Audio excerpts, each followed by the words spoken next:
Let's have a toast. So, did you guys know that I'm one of three people with my name in the United States? Now, if that same fact sounds kind of familiar, that's because earlier when we did our narrative speeches, the prompt was if you could sit and talk to anybody, who would it be? And I chose my grandfather, Dosye. Now, I'm in a unique position to be able to give this speech because out of all of the grandchildren, and there are quite a lot of us, I was in a lucky position to be able to spend some of the most time with them due to my older sister and I actually living near our grandparents.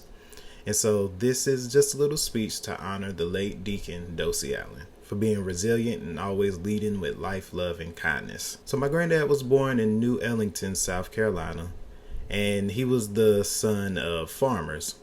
Now, when in his youth, a typhoid fever outbreak had unfortunately claimed the life of his mother and some of his siblings. Also, he was affected by the typhoid fever outbreak. And so the story goes that he ended up being in a coma for a couple of months. And then when he awoke, his father had to break the news to him of what had happened. And of course, this crushed him because it would crush any 8-year-old, right? But being that they lived on a farm, he understood that means he needed to help out more because with less hands to help, everybody had to pull more weight. So it was him, and two of his older siblings and his father. Unfortunately, it got all to be too much for his father, and his father ended up abandoning him.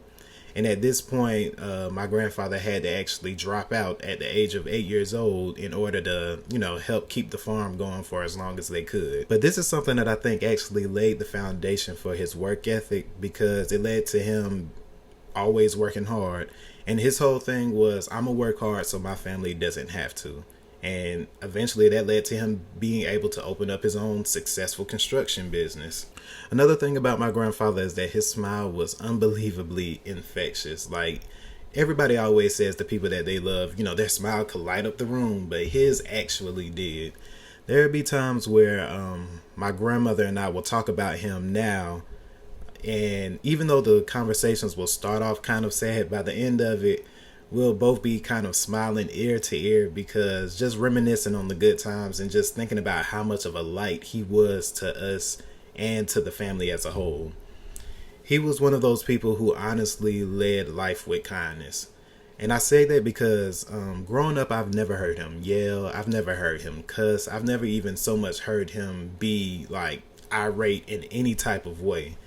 And at first I was thinking, okay, maybe this is only because he's trying to be the sweet grandfather in front of, children or myself or whatever the case may be.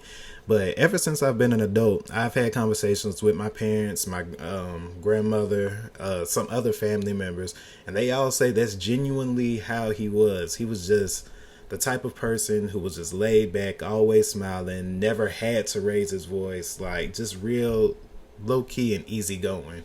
So he's a reminder to me that being kind is a choice, because growing up in the segregated South and during the civil rights movement, he had every reason to be upset with the way life would throw things at him, right?